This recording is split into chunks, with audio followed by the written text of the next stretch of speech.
This is one of my favorite segments of the show. It is time for prayer requests. Ah, yes.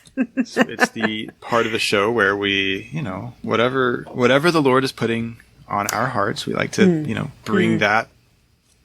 Yes. Bring that forward, and a spirit of prayer, of course. Bring that energy. Yeah. What is God laying on your heart, Andrew? Well, yeah. There's been some big news lately. Yeah. There's been a lot of news lately, I suppose, but one of the things anyway that has caught my eye that I do think is really relevant, just to a lot of the folks in our community and just in general. But that is the whole Diddy indictment recently, yes. and all of the allegations that are now. Mm-hmm. They've been coming out for a while, to be honest, but it's really, really. Mounted as far as how many are now coming. There's so many, so many now. It's almost overwhelming how many allegations are now coming forward. I read a blurb from the law firm that's actually coming forward with the lawsuit, and I think their legal team, I guess, reviewed over 3,200 allegations from different. And I think those were from different individuals, not. Wow. Instances where there's, those are over 3,200 individuals. They vetted all of them, and they're representing, I think, about 120, which... Unbelievable. That is... Both of those numbers are astounding. Absolutely.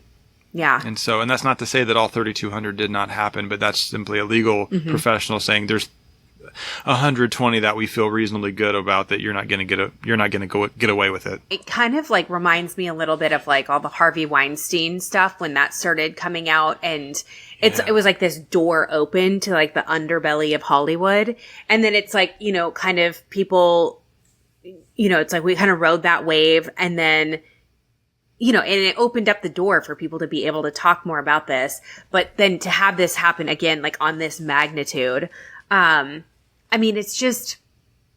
It's really sad because I think we just look at what people in powerful positions, whether that is in our culture, politically, celebrity culture, religious cultures, pastors, megachurch, pastors, spiritual leaders, things like that, what they can get away with because of their position of power. It's just so disturbing. And it's such a sociopathic, way of living, this idea that they are above the law and that other people exist for their own pleasure and dominance over, and it doesn't matter what they do to them. And even if they do something to them, consequences don't apply to them. And it just really feels like that in this case. Yeah, it does. Yeah. It just shows if you have power, if you have money, that you are, there's a reason they think they can get away with it, because frequently they do. Yeah. Yeah. Historically, they often do. Right. Yeah. How many times in the last 5 years even have we seen, I think about the SBC report, where they're being able to finally, be open about here's all these dozens, and dozens of religious leaders just within one denomination, right? And all of these other victims. And we've seen that with a variety of other victims, and denominations of churches. But it's just so prevalent. And it's a culture, on the one hand, I understand it a little bit, not in an empathetic way, understanding how it gets to be that way. Just because whenever I worked at a church, it was far and away the largest church in the area. And we were the most well-known. Everybody knew who the pastors were from that church. Everybody knew who worked there. They had this image in the community. And then there was all these dynamics that were happening behind the scenes that, of course, the public didn't know about. But being a part of the church staff, I was privy to a lot of them. And you see how things are twisted and how things are covered up and how the narrative is shown and how people are silenced. I remember the pastor, the senior pastor was having an affair. And I knew day 1 or 2 that I started working at the church. I knew that it was happening. There was an intern. He knew what was happening. There was people that walked in on them from our church staff, like doing things. Wow. And everybody remained silent because you can't take down the pastor. Nobody's going to believe you. This is a man of God. Like this, you know, and I'm talking about a church of like 1,000 people, you know? And so when you magnify that by billions of dollars and, you know, it's just disgusting. It is totally disgusting. And I'm so curious to see if the reason that people aren't coming to his defense are because they believe it and they have nothing to defend, or if it's because they're showing their cards and being like, well, shit, I don't want to be implicated also. Because I keep hearing all these rumors of people that are like, of like lawyers and people that are like, oh, we know exactly who is also engaging in these, you know, freak out parties and like all these things.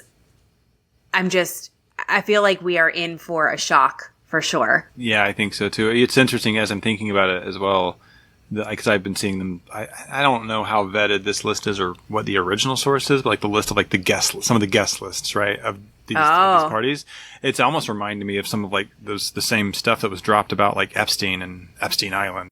Yeah, for sure. Allegedly went to these parties. Now, again, I don't know where these lists are coming from because, I mean, I don't know.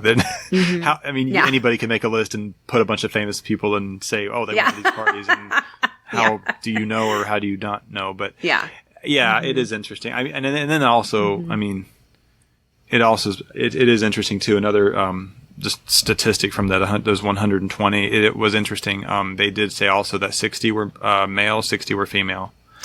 Wow. And 25 of those were minors at the time of the incidents being alleged. I did hear that fact about the minors. And I know there's been folks talking about Justin Bieber specifically, because I know his relationship with Diddy, his connection to Diddy, what it was very much was he was still a minor. He was 13. It's amazing that if there's so much piling up against him that I don't think he's going to get away with it. But what is also astounding is that as now the evidence is mounting and he's losing friends, he has no friends. It doesn't seem. It's kind of it seems to be like that everyone's recognizing that we knew about this for a long time.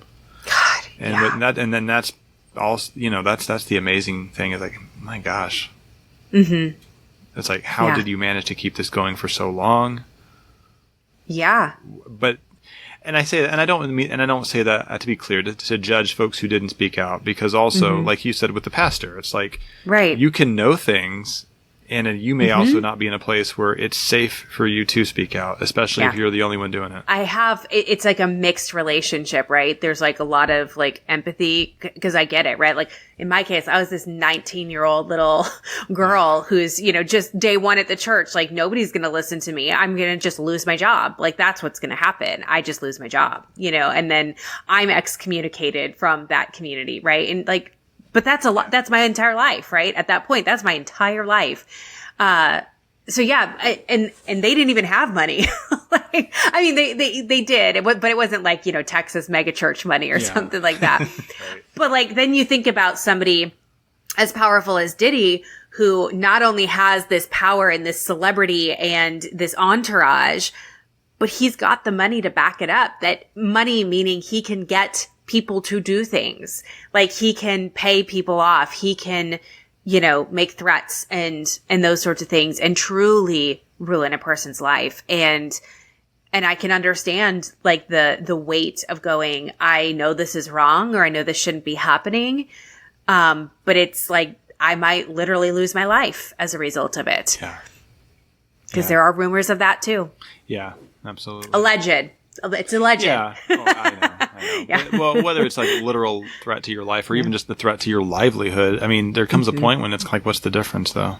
Yeah. I mean, if you're so ruined by crossing the wrong person, like I understand like why folks, especially, I mean, this just speaks to like power dynamics and systems of oppression and hierarchies. And that I know applies to church dynamics as well, the world that we came out of. And so that's just why, you know, I understand why folks were not able to speak out, but that's why it is nice to see. Again, it's not all about Diddy. He's just a placeholder for so many other individuals who have done similar things who need to fall. Yeah, I'm very interested to see how this keeps going, and maybe it's not so much we need to pray for Diddy. Maybe it's his victims. Like if you pray, exactly. You can do that.